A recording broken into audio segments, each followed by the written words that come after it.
but creating a new pattern that reinforces itself long enough to be the dominant pattern, according to the latest research, University of London, is 66 days to 365 days. So you have a brain, but you are not your brain. You have thoughts, but you're not your thoughts. You have emotions, but you're not your emotions. Does anybody know how long it takes to change a habitual pattern? Can anybody tell how long does it take to change a neural pattern that you've had for 20, 30, 40, 50 years? Think of it this way. If you wanted to create a new highway system with roads and cul-de-sacs, it would take you a little bit of time, right? But it takes between 66 days and 365 days. So remember, you have patterns in your brain that have been reinforced for 10, 20, 30, 40, 50 years. And so those patterns are like grooves, right? And those grooves that get reinforced become easier to travel down. The electrical signal, the chemical signal becomes easier to travel down. And just because you have a new thought, a new belief, a new self-image, a new technique, doesn't mean that the old grooves are going to just go away. That's the path of least resistance for the electrical activity and the chemical activity to travel through. And so it takes about 66 days to 365 days to create a new groove, a new road. Think of new road out there in the streets, but think of neurode in your brain. A neurode system takes a little bit of time to create and reinforce, so it overrides the old system. Does that make sense? You know, there's a difference between taking an old pattern and learning how to deactivate it, but creating a new pattern that reinforces itself long enough to be the dominant pattern, according to the latest research, University of London, is 66 days to 365 days, right? Faith says, how do you learn to follow through with what you know works? You set up small, tiny habits and an environment that makes it easier to follow through. When you are looking to follow through, the question you should be asking yourself is, why do I not follow through? Why do I procrastinate? Why do I self-sabotage?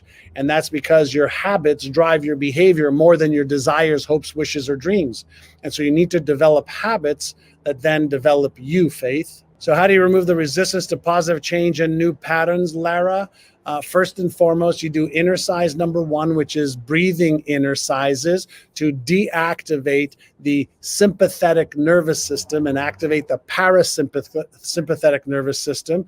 Then you do that's called take 6, calm the circuits. Inner size number 2 is called AIA, which is awareness, intention, action. And so you become aware of the thoughts, the emotions, the feelings, sensations, or behaviors that are causing the resistance. Then you set a new intention, then you take one action step towards that. That's how you do it, Lara. You retrain your brain, but you are not your brain. You have thoughts, but you're not your thoughts. You have emotions, but you're not your emotions. You have feelings, but you're not feelings. You have sensations, but you're not your sensations.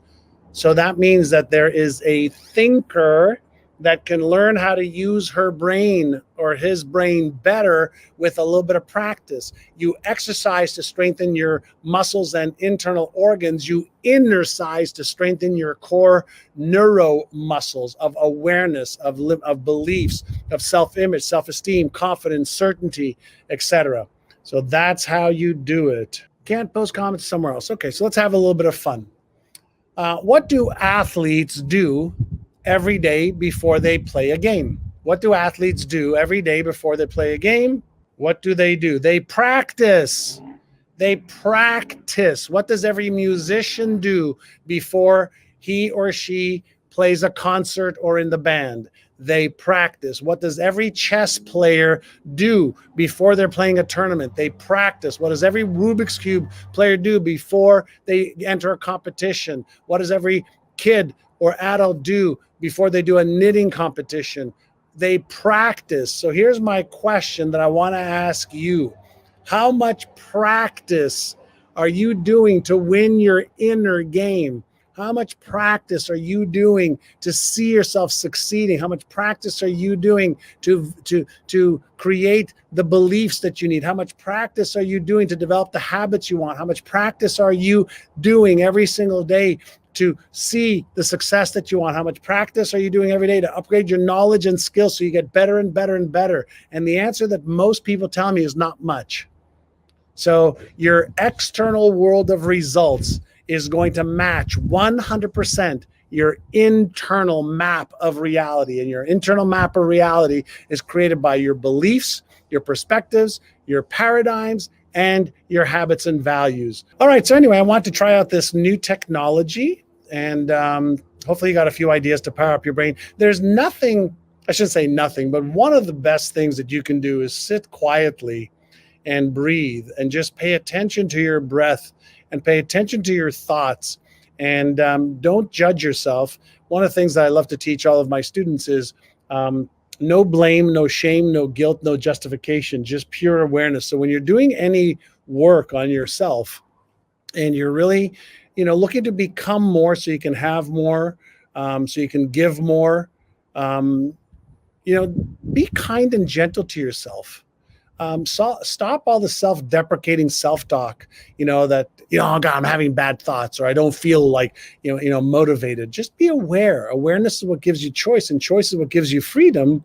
And it's in your awareness that you can make the shifts. So whenever you're into personal development, as you're developing, I want you to remember you have a multi-billion-dollar brain. You've been evolving for 5 million years, maybe longer.